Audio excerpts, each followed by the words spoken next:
खटकड़ गांव एक बहुत ही दमदार गांव में खटकड़ गांव को गिना जाता है। खटकड़ गांव की जो पहचान है वो दबंगता के अंदर और आगे छाती अड़ाने वालों में, जैसे मैम का मैम वाला की तरह आप लोगों का गांव का नाम लिया जाता है। तो मेरे लिए आज सौभाग्य की बात है कि भाई राजेश ने, अनुराग ने मुझे यहां बुलाकर आप सबका आशीर्वाद दिलाने का, युवाओं का प्यार और ये सम्मान यहां पे मेरा जो किया, उसके लिए मैं दिल की गहराइयों से पूरे गांव की 36 बिरादरी का साधुवाद करता हूं, आभार व्यक्त करता हूं, धन्यवाद करता हूं आप सबका। आप सोचते होंगे, एक सवाल जरूर होगा कि ये बलराज कुंडू महम का विधायक आज खटकड़ गांव में किस तरह से आया है। शायद मुझे पता लगा था 5-4 दिन पहले हमारे महम के आदरणीय डांगी साहब भी यहां उच्चारण में आए थे। उन्होंने भी एक सवाल किया था कि वो कुंडूवाड़ा क्यों आओ है। तो मैं आपको बताना चाहता हूं, मैं चुनाव लड़ने के लिए और वोट मांगने के लिए आपके बीच में नहीं आया हूं।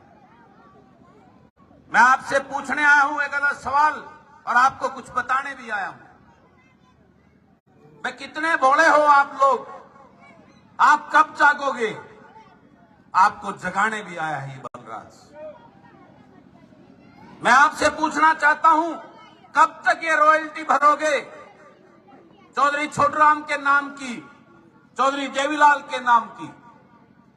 आपने जिस छोटे देवीलाल को देवीलाल का अंश मानकर अपने पलकों पर बिठाकर अपना आशीर्वाद देकर, एक तरफा वोट देकर उसको विधानसभा में भेजा था, उस भाजपा को जमुना पार भेजने के नाम पर आपसे वोट ले गया।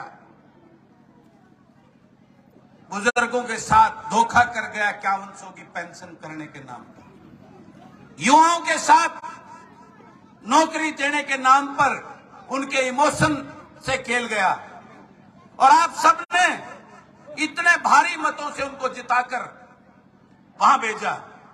मैं आपसे पूछता हूं, वो अपने आप को देवीलाल का वंशज बताते हैं, उनके पड़पोते हैं, किसान मजदूर के हितैषी हैं। तो मैं पूछता हूं, उस देवीलाल के किसान हितैषी ने कृषि मंत्रालय क्यों नहीं लिया ताकि किसान का भला कर सके? उस किसान पुत्र ने सिंचाई विभाग क्यों नहीं लिया तो किसान की जो है ना सिंचाई की व्यवस्था ठीक कर सकता? उस किसान पुत्र ने और ऐसे मंत्रालय क्यों नहीं लिए जिससे आपका भला कर सकता? उसने महकमे कौन से लिए? एक्साइज का मलाईदार, रेवेन्यू डिपार्टमेंट तहसीलदारों वाला मलाई का डिपार्टमेंट, प्रोक्योरमेंट सारा चीजों को करने वाला फूड एंड सप्लाई मलाई का डिपार्टमेंट, पीडब्ल्यूडी मोटे कमीशन की मलाई का डिपार्टमेंट, और जो विभाग इंडस्ट्री विभाग मलाई का लालाओं से बड़ा बड़ा पैसा लेने का डिपार्टमेंट। तो मैं पूछता हूं, वो देवीलाल है मलाई लाल है? इस बात का कब आपको फैसला करोगे? कब इस बात को पहचानोगे कि अपने पूर्वजों के नाम पर हमारे साथ इमोशंस करते हैं? क्या इस उचाना की धरती पे ऐसा किसी मां ने अपना लाल नहीं पैदा किया क्या जो आपका सेवक बनकर बलराज कुंडू की तरह उस विधानसभा में पंजा के तान आपकी लड़ाई लड़े? मैं ये सवाल करने आया हूं आज आपके बीच में। मैं आपसे कहने आया हूं, कब पहचानोगे इन लुटेरों को? आज हमारे प्रदेश के क्या हालात कर दिए हैं। मेरे अंदर टीस है, एक दर्द है जिसको लेकर मैं हरियाणा में रूसी के रूप आपके बीच में आया हूं। आज मेरे युवा बेरोजगारी में, यो हरियाणा प्रदेश को इन लुटेरों ने एक नंबर पर भेज दिया, सरकारी नौकरियां खत्म कर दी हैं। प्राइवेट सेक्टर में 75% की बात कर रहे हैं कि 75% नौकरी देंगे। मैं आपसे पूछता हूं, इस उताना में कितने इंडस्ट्री लगवाई, कितने उद्योग लगवाए जिसमें हमारे बच्चों को नौकरी दिलाएंगे? लगी है कोई? बताओ, मैं आप सबसे पूछता हूं। तो कितनी बड़ी झूठ बोलते हैं सुबह से शाम तक। हमारे किसानों पर जब अपना हक मांगने के लिए बॉर्डर पर बैठते थे तो इनकी स्टेटमेंट क्या भूल गए आप कि ये कहते थे वो कानून तो किसान के हक में है। ये तो वो बैठे हैं, लुटेरे बैठे हैं, चोर बैठे हैं, ठग बैठे हैं, ऐसी संज्ञान। और उसमें दिल्ली में हवाई जहाज से चंडीगढ़ और दिल्ली ढूंढते रहे और आप बॉर्डर पर बैठकर अपने हक के लिए लड़ते रहे। कितने हमारे भाइयों ने शहादत दी। और अब 9 साल के बाद हरियाणा प्रदेश के मुख्यमंत्री जनसंवाद करने निकले हैं। आप सोशल मीडिया पर देख रहे होंगे कि अपने लोगों को बिठा के इकट्ठा करके वाहवाही लूट रहे। जब कोई और आता है, आज सिरसा में जब किसान गए तो उन पर लाठियां चलवाने का काम किया। आज मैं वीडियो देख रहा था, एक कोई भाई बीच में बोला तो मुख्यमंत्री माइक से बोलते हैं, इसको मारो पीटो और इसको बाहर फेंको। ये है हमारा मुख्यमंत्री, हमारी सरकार के मुखिया। कितना अहंकार, कितना घमंड इनके अंदर है। तो इनको सबक कब सिखाओगे आप? इनकी पहचान कब करोगे? और मुझे तो इस बात की हैरानी होती है, जो उचाना कुछ दिन पहले आपके उस मड़ाई लाल का हेलीकॉप्टर नहीं उतरने देता था, यहाँ उसकी एंट्री बैन थी। अब मैं सोशल मीडिया पर देख रहा हूं, कई दिन पहले कई प्रोग्राम आपके इस उचाना में उस मड़ाई लाल ने किए हैं। और यहां मैं भीड़ देखकर मैं हैरान होता हूं, क्या ये 2 रूप हैं क्या आपके? जो हल्का उचाना, जिसको मैं महम से भी आगे मानता था कि ये महम उचाना हल्का के तो वो लोग हैं, इस जींद जिले के तो वो लोग हैं कि आज रोहतक वालों को पीछे छोड़ दिया उन्होंने। लेकिन ये रूप देखकर मुझे हैरानी होती है कि ये क्या है। ये सवाल है मेरा आप सबसे। अगर आप अब भी नहीं जागे, अब भी इन लुटेरों को आपने नहीं पहचाना, इन वरिष्ठ लोगों को आपने नहीं पहचाना, तो आपके बच्चों का भविष्य अंधकार में है, उसको कोई नहीं बचा सकता। आज हमारे युवा बेरोजगार होकर, मानसिक रूप से परेशान होकर नशे की तरफ जा रहे हैं, अपराध की तरफ जा रहे हैं। उनका भविष्य अंधकार में है, आपके बच्चों का भविष्य अंधकार में है। आपको जागना होगा, अपने बच्चों का भविष्य उनको बचाना होगा। और उसके लिए आपको ऐसे प्रतिनिधि चुनने होंगे जो उनका हक के लिए विधानसभा में लड़े, अपना घर भरने के लिए नहीं, अपनी संपत्ति इकट्ठी करने के लिए नहीं, इस प्रदेश को लूटने के लिए नहीं, इस प्रदेश को आगे बढ़ाने के लिए, मेरे उन युवाओं को रोजगार देने के लिए। आपका अपना बेटा जो पढ़ा लिखा बुद्धिमान हो, आपके लिए लड़े, ईमानदार हो और ना डरने वाला हो और ना झुकने वाला हो, ऐसी सोच के विधायक बनाने के लिए मैं आपको रिक्वेस्ट, हाथ जोड़कर प्रार्थना करने आया हूं। मुझे वोट नहीं चाहिए, लेकिन मुझे आप मेरे जैसा एक विधायक, मैं आपसे कहता हूं, वो विधायक बना लो अपना। अगर अपने बच्चों का भविष्य बचाना है, मैं इस मातृशक्ति से कहता हूं कि आपके कोख के उन बच्चों का भविष्य अंधकार में है, उनको बचा लो। नहीं तो आगे चलकर हमारी वंश, पंजाब का जिस प्रकार से हाल था, आज पंजाब सुधर रहा है और मेरा हरियाणा बर्बाद हो रहा है। क्योंकि हमारा भविष्य, हमारे युवा, हमारी वो पीढ़ी है जो आने वाली। तो मैं यही कहने आपके बीच में आया है, ऐ भोले लोगों, कब तक उस राजनीति को देते रहोगे? कब तक देवीलाल और छोटू राम के नाम पर वोट लुटाते रहोगे? अपने बच्चों को खड़ा करो, अपने बच्चों को, अपने बेटा बेटियों को, उनको आगे बढ़ाकर, अपना वकील बनाकर, अपना प्रतिनिधि बनाकर इस विधानसभा में भेजो।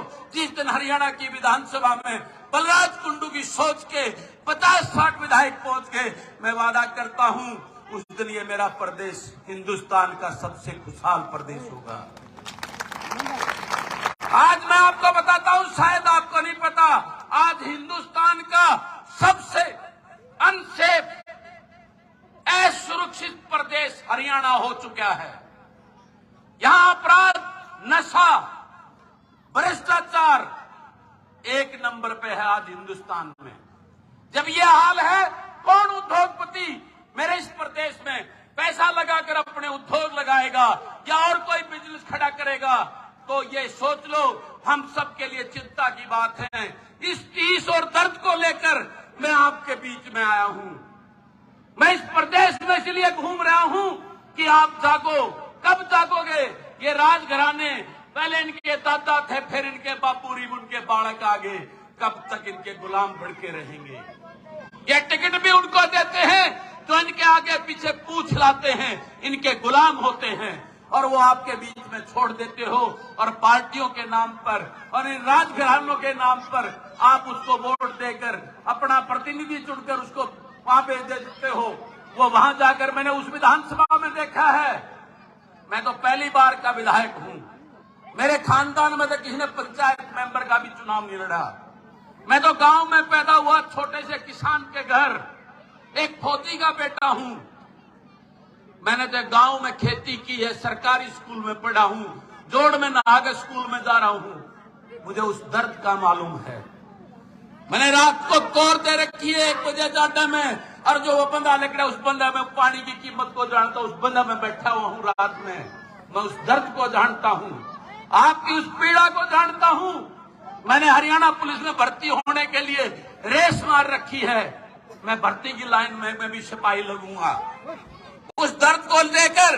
लेकिन परमात्मा ने, मेरे माँ बाप के अच्छे कर्म और उनके आशीर्वाद से, मुझे दोनों हाथों का आशीर्वाद मिलने से मैं इस मुकाम पर पहुंचने के बाद मेरी अंतरात्मा ने मुझे आवाज दी कि बलराज सिंह, तेरे अपने लिए और अपने बच्चों के लिए तो बहुत कुछ कर लिया, जिस मिट्टी में, जिस गांव के लोगों के बीच में पैदा हुआ, आज उनका किस प्रकार से ये राजनीतिक दल शोषण कर रहे हैं, उनको इमोशनली उनकी वोट लूटकर अपने घर भर रहे हैं, इस प्रदेश का नाश कर रहे हैं। तो मैं राजनीति में आया हूं, एक सेवक बनकर, एक बेटा बनकर, एक भाई बनकर, इस प्रदेश को बचाने के लिए आपके बीच में आया है बलराज। तो मैं पूछता हूं खटखटवासियों, क्या मेरे इस सोच के साथ खड़े होगे? अपने बच्चों को बचाने के लिए, इस प्रदेश को बचाने के लिए जो मुहिम पे मैं निकला हूं, मेरा साथ दोगे कि नहीं? बताओ हाथ खड़े करके। मैं राजनीति नहीं जानता हूं, मैं चाहता तो मैं भी निर्दलीय विधायक था, बिजनेस भी करता हूं, इस सरकार के साथ रहकर हजारों करोड़ रुपए कमा लेता, लेकिन नहीं, मैं इस प्रदेश की सेवा करने के लिए, इस प्रदेश को जगाने के लिए राजनीति में आया हूं। मुझे पिछले 2-2.5 साल से कम 10 बार मंत्री पद की ऑफर, आज भी अगर हाँ मरूं तो 10 दिन के अंदर मुझे कैबिनेट मंत्री बनाने को तैयार है भाजपा सरकार। लेकिन मेरा उद्देश्य जनसेवा है। उस दर्द को, वो टीस जो मेरे मन में है, मुझे अपने युवा को खुशहाल बनाना है, उसको रोजगार दिलाना है, मुझे अपने किसान की उस दर्द से उस किसान को निकालकर उसको खुशहाली में लाना है। मेरे कमेरा वर्ग मजदूर भाइयों को, जिसका ये शोषण कर रहे हैं ये भाजपा के लोग, 5 किलो फ्री अनाज देकर उसको सिर्फ एक वोट देने की मशीन बनाकर उसका वोट लूटते हैं, उसको उसका हक दिलाना है। मुझे जातिवाद का जो जहर हमारे बीच में घोलकर ये भाजपा के लोग अपना राज कर रहे हैं, उस जातिवाद से निकालकर भाईचारा 36 बिरादरी का बनाकर इस प्रदेश में वही भाईचारे की गंगा बहाने के लिए निकला हूं मैं। ये सोच मुख्यमंत्री बनाने की सोच नहीं, मैं ये सोच लेकर निकला हूं, कुछ भी नहीं है मुख्यमंत्री। मैं चाहता हूं हिंदुस्तान में जब किसी प्रदेश का नाम आए तो खुशहाली में वो हरियाणा प्रदेश का नाम आए, ये सोच लेकर निकला हूं मैं। उसके लिए आपसे, आपको जगाकर आप सबका साथ मांगने आया हूं, आप सबको कहने आया हूं, जागो है भोले लोगों, ये रॉयल्टी देना बंद करो। चौधरी छोटूराम के नाम की रॉयल्टी, चौधरी देवीलाल के नाम की रॉयल्टी बहुत होगी। अपने किसी बेटा बेटी को जो पढ़ा लिखा, ऊर्जावान और ईमानदार हो, जिसके आप आधी रात में भी जाके कान पकड़ सको, उसका हाथ पकड़ सको, ऐसे किसी अपने बेटा बेटी को अपना प्रतिनिधि, अपना वकील चुनकर मेरे साथ उस विधानसभा में भेजो। वहां अकेला पड़ जाता है ये बलराज कुंडू, ये कहने आपके बीच में आया हूं। आपसे आपके बच्चों के भविष्य की भीख मांगने आया है ये बलराज कुंडू। और इस जींद की धरती के इस खटखट गांव में मैं ये उम्मीद लेकर आया हूं कि ये जींद जिला इस प्रदेश की दिशा और दशा बदलता है। लेकिन मुझे दुख है इस बात का कि इतने सालों से ये जींद जिला, आज भी आपके 3 विधायक जींद के सत्ता पक्ष में बैठे हैं, बड़े पद पर बैठे इस प्रदेश के उप मुख्यमंत्री। लेकिन मैं पूछता हूं, इस पवित्र इतना बड़ा गांव एक तरफा वोट दी, वो उप मुख्यमंत्री उसका मैं अब आता तो यह एक शानदार बड़ा हाल इस चबूतरे पे होना चाहिए था। होना चाहिए था कि नहीं होना चाहिए था? कितने पैसे लगाए आपके गांव में पंचायत मंत्री, पिरूली मंत्री रहते हुए? बताओ ना। फिर इसका इलाज करने के लिए तैयार हो जाओ और ये रॉयल्टी देना बंद करने के लिए तैयार हो जाओ। और मैं कहता हूं, आप साथ दो, इस प्रदेश को मैं बचाऊंगा, अपने आखिरी खून का कतरा भी बहा दूंगा, लेकिन लुटने नहीं दूंगा अपने इस प्रदेश को। जितना प्यार आशीर्वाद आपने इन लुटेरों को दिया है, अपने इस बेटे को देकर दिखाओ और फिर मेरी चाल देखना। मैं तो पहली बार का विधायक हूं, विधानसभा में जब खड़ा होता हूं तो किसी की हिम्मत नहीं होती मेरे सामने टिक जाए। ये आप सब देखते होंगे। अभी अकेला हूं, और जब आप 50-40 मेरे जिसे और मेरे पाछे खड़े कर दोगे, तब क्या करूंगा इस बात का अंदाजा लगा लेना। मैं ये कहने आपके बीच में आया।